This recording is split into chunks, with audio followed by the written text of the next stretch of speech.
coming up on this episode of the Hive Life. Video gives us the opportunity to make stories come alive. I don't think that any of the stories that we've done together have been about the why. They have been about a person who has overcome something tremendous. Welcome to the Hive Life, where we pull back the curtain on Spiracle Media, a company based in Charlotte, North Carolina, with a team of former journalists that create beautiful, impactful stories that connect with your audience. We want to welcome you inside Spiracle Media in this episode of the Hive Life with our first official guest, Molly Thompson from the YMCA of Greater Charlotte. I'm joined now by Tim Bear and David Kernodle. I'm Jared Latch. We have a number of valuable partners, as we know, and one of those has been the YMCA for some time now. Yeah, they've been a great partner. I think it's almost 6 years now that we've been working with them, and Molly was part of that initial team that we worked with, and she still is to this day. I think what's unique about the Y is that they have so many stories to tell, and we'll hear Molly talk about that too, but it's been a really fun learning experience for us to grow with them as well as they grow in their marketing. I kind of feel like with our journalistic background, those stories that we produce for the Y really fall into that puzzle piece. When we're trying to put together a good story, we usually are set up just like we would when we were on stories in news. So it's a good partnership. They're always fun to work with. And how excited for you, David, too, before we get into this interview, about the opportunity because of all the different stories that are available. Yeah, so we've done everything from cancer survivors to folks who have gone through some personal strife with their families, to how the Y is impacting kids. It's great. It's usually all really positive stories that we're able to explore, and it's nice to see that aspect of the Y and what they're doing in the community. We hope you enjoy our chat with our good friend, Molly Thompson. Your official title, Vice President of PR Communications, YMCA of Greater Charlotte. You've also spent some time in television in your career, which probably seems like a previous life at this point, radio, marketing, and that's why you are a fantastic guest, our first guest. Yeah. Am I your on the first Hive guest? Life. You are. We did like a solo one last time, so you're actually the first person sitting down. This is that's great. exciting. That's exciting. Thank you for having me. Absolutely. So let's get into your current role right now Okay. with the YMCA. And I know you are busy because we have partnered together over the last several years. Just take us through what you do on a day-to-day basis, some of the bigger things that you work on. Every day is a new adventure, but I handle internal communications and external communications for the YMCA of Greater Charlotte. My title is VP of PR and Communications, but I like to think of myself as the chief storyteller for the YMCA of Greater Charlotte. So that's a fun role, but it's telling stories to our fans out in the Greater Charlotte area, our members, and the community, as well as our staff, which is also often overlooked. Now, telling those stories, and one thing that we've all come from is the journalistic background, and you worked in creative services in the TV arena. What did you pick up along the way that brought value to your current role now and in those stories you have the opportunity to tell? Yeah, no, my TV role has played a big part in this, and moving forward even with the Y. And it seems like two completely different worlds, but it really comes down to really understanding what's going to make a story resonate with an audience. My audience is different. It's not a television market audience necessarily, but now it's a member audience, or families, or moms, or sometimes kids. And so thinking about what's going to be an interest to them and what's going to drive them, something that's going to be meaningful to them, it all comes down to being able to identify that sweet spot. So I guess, first of all, let's bring people up to speed. What was your TV background? What did you do before? Oh, sure. I was a senior producer, I guess, at the WLWT in Cincinnati. It's an NBC affiliate there. Before that, I worked in radio. So this microphone headset thing is a nice flashback to old times. But I worked in creative services and basically produced promos, some news content too, but it was mostly about getting people to watch the newscasts. And so, they could be, long features or short promos, to try to drive that audience to the newscast. When Cincinnati came up earlier, Well, we were talking before this. Tim mentioned Skyline Chili. So how many times did you frequent Skyline Chili in a traditional week? It was kind of irregular. I don't know about a week. It wasn't a per week thing, but it definitely is a highlight to me. Anything that you can put a mountain of cheese upon is a good thing. So, what do you think the strangest story you've been a part of telling since joining the Y? Oh, since joining the Y? I don't know. We've had a lot of strange ones. I actually was thinking about you had asked me about a strange story, and the strangest ones typically come from news just because it's just such a basket of... Well, you can go there as well. I can go there as well. You need to go back to the news vault. Okay. Sure. Yeah, the one that pops into my head often is we had one morning a tanker truck full of animal fat that overturned on a freeway. Yeah, these are the kinds of things that don't really happen at the Y. So thank goodness. Yeah, thank goodness. That would be a slippery class. Yeah, and it was the middle of summer, and so it made the city smell like pork rinds, and it made cars slide all over the interstate, and it was a really, really busy interstate where it came in with another major road, and so it was a big backup. But from the creative services side, it was a lot of fun because we could create some cool tagline messages. Fat shuts down a major artery in Cincinnati. Those kinds of things were fun. But that was one of the weirder ones. That's pretty good. Yeah. So in a public relations sense, give the listeners an idea of some of the application of video. There's probably some obvious, but what are some of the different ways that you utilize video in that sense? Yeah, video gives us the opportunity to make stories come alive in a way that other mediums can't. I mean, we can write a lot of stories and we can produce content to share on social media, but nothing creates the engagement opportunity like video does. When you can see a child, when you can hear the voice of somebody who has been touched by the Y, and you can get a better sense of what they've been through and what they've overcome. There is nothing better than that. And so we use video for events. We use video in social media. We've actually used video on television in the last month to drive people to understand the importance of drowning prevention for their kids and for other kids. And so, video allows us to really make it exciting and draws the attention. I was going to say VNRs are still in play, video news releases. So you're still utilizing those. Absolutely. I mean, I think I call you maybe once a week to ask for B-roll.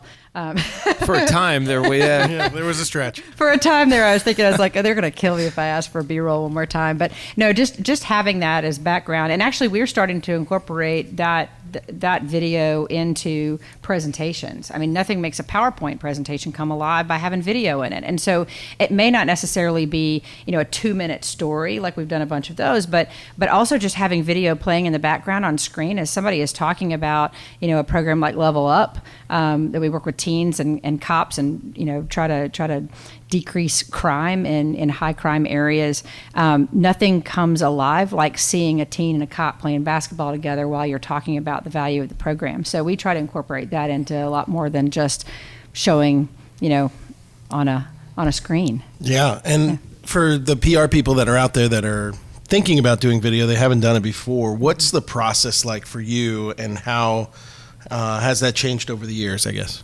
Yeah, so one of the things that I've learned since coming to the Y and where we've seen the greatest level of engagement with audience members is when we choose a story that is not about the Y. And that sounds really strange when you first bring it up, and I always have people kind of look at me sideways when I say that, but I don't think that any of the stories that we've done together have been about the Y. They have been about a person who has overcome something tremendous, somebody who has been through something, or someone who has a story to tell.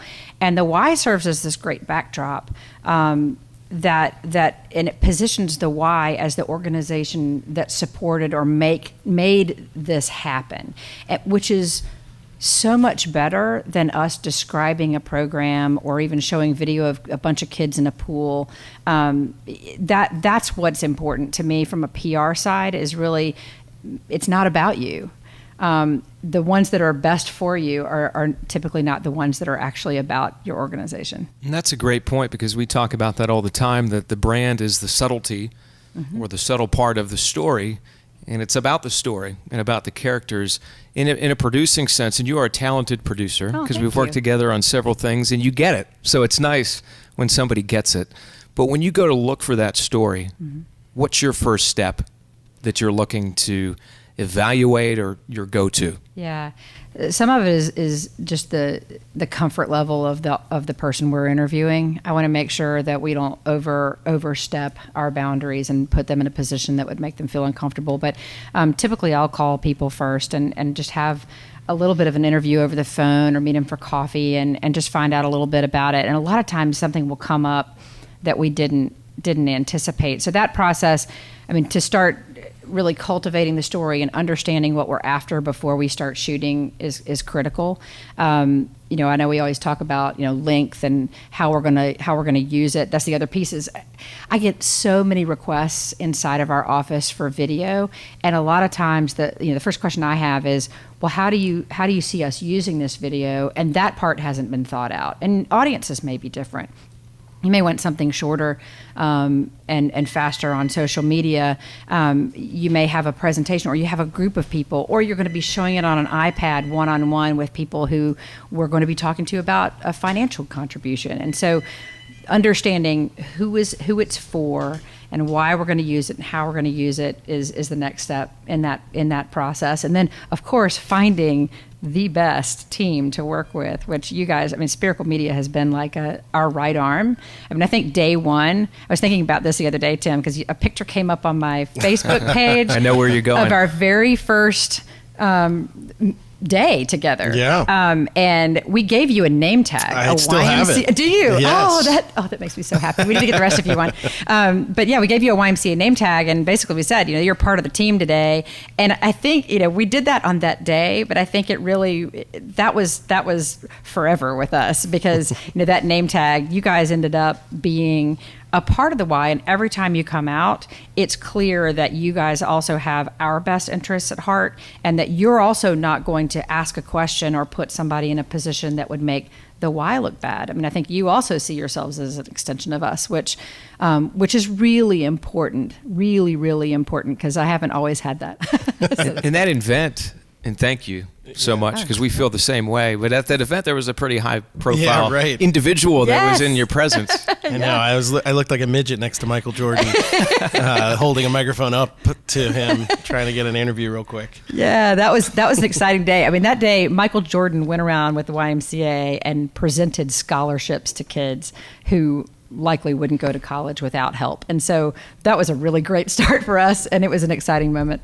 Yeah, some of those reactions from those kids were awesome that day. I can remember that. But I think what you get to on the idea of a video partner, and this isn't to ask you to talk about how great we are, but more of what do you look for in a video partner, so that people out there that are looking everywhere start thinking through what that process is.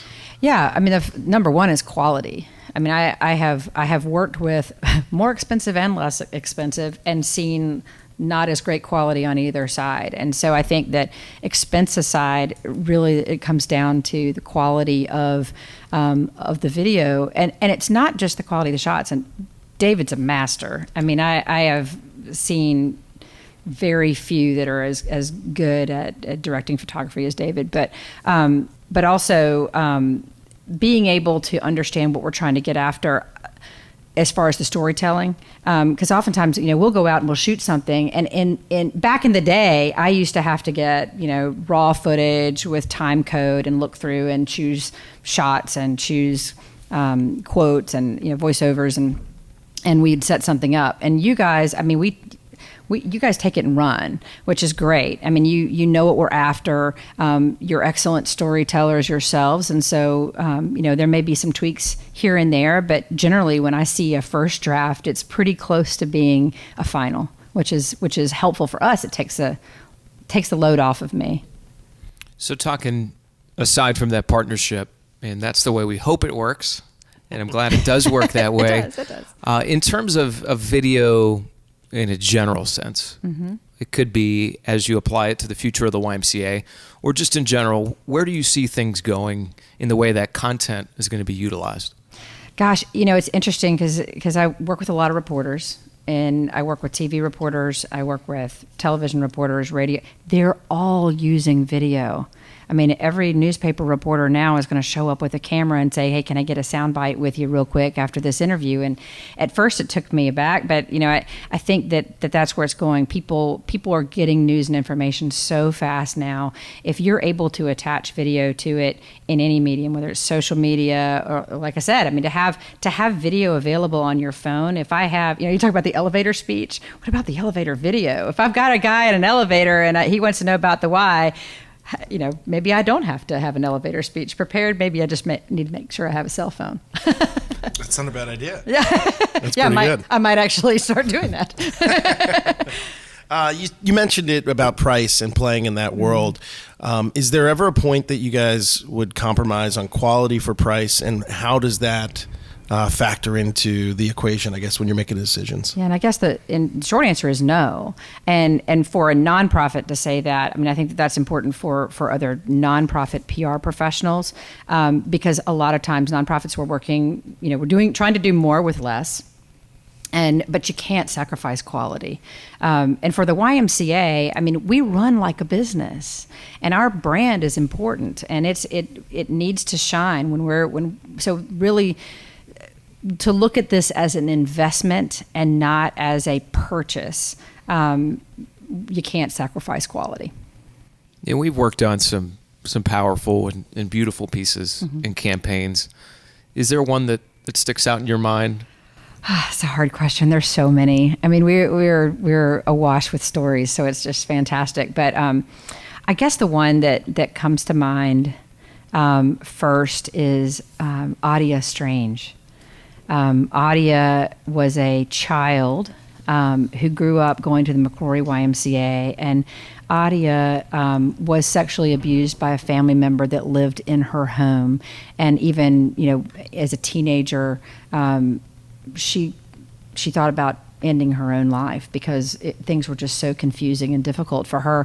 And I think that video was so powerful and means so much to me because I think it captured not only the details of Adia's story, but it also captured her bravery. It also showed her spirit and spark and her ability to overcome those challenges. And it also demonstrated the importance of caring adults getting in the way, caring adults showing up, caring adults showing a child that they have value when they feel valueless. And so in this particular case, those caring adults happen to be at the YMCA. And so again, by telling Adia's story and not our own, the Y is positioned as a place where children can come and find caring adults who are going to nurture their potential no matter their circumstances. I mean, that story was pretty amazing. She was so powerful. And for her to open up, I remember when we started the production process, we were worried about how open she was going to be, how much we wanted to push. And she was extremely open because she wanted to share her story so that others could know that they can make a difference. I think the one powerful part that she talked about to me was she said, I was going to the Y and that place was my safe space, but people didn't even know that they were being that force in my life, and they still made a difference for me. Right. It's that reminder that every child, you never know what's going on in somebody's life. And so every child is an Adia Strange, and we should treat every child as if they've got something going on that we need to help them overcome. And so that was a really special one. We went into her home. Yeah. We went into her childhood home and saw pictures of family members, including the one who had abused her, and how you could see the pain in her face of trying to kind of deal with that. And she was very transparent and very brave in telling her story, and it was one that I'll carry with me forever. Let's stick with the inspiration theme in a personal sense. Yeah. Who has been inspirational to you, or someone that you still find inspirational or really pivotal in helping craft your direction? Yeah, from a professional sense, I mean, one person stands out for me at the YMCA of Greater Charlotte, and that's Michael Duvall. Michael has, I have worked with him. He was actually the executive director of the University City YMCA, which is now the Keith Y, when I came to work for the Y in 2000. And so we've worked together now for 18 years. And Michael is a very passionate guy when it comes to the community, and he really looks at the Y as his vehicle to do good. Personally and professionally, organizationally, and the other thing that Michael does really, really well is lift up those around him. When he was my supervisor, which he's not now, but when he was my supervisor, he used to say that one of his number one jobs was to make sure that when you're looking out over to the sea of professionals, that my head was just a little bit higher than everybody else's. And that was something that meant a lot to me. And I try to do the same thing for people who I'm supervising now, just to make sure that they're being developed and that they're being seen as the best. And so, Michael's had a great impact on me. That's awesome. And then on the flip side, challenges are always important. What maybe is a challenge that's stuck out to you in your career that you've overcome or had to face? Yeah. So one of the things that is a part of my job is crisis communications. And when you work in an organization that serves almost 300,000 people every year, there's adults and kids and teens and seniors. Things are going to happen. And we are prepared. I think out of any organization I've ever seen, we have an incredible group of staff that oversee risk management and really put things in place so that people don't get hurt, and that we're there in case someone goes into some type of cardiac event while they're on a treadmill. And so unfortunately, we've had moments where we've lost someone, and working with families and law enforcement and the community to be supportive at that time is a challenge. And it's something, from a communication side, I feel that I'm really good at it, and hope that I don't have to use that skill very often. Mm-hmm. Well, somewhere I think we can finish up with your background, the wealth of knowledge you have. You're just fun to be around and work with. What advice for other PR professionals that are either at the beginning of the process of thinking about doing video, or maybe they want to do it better? Mm-hmm, mm-hmm. What should they be thinking about?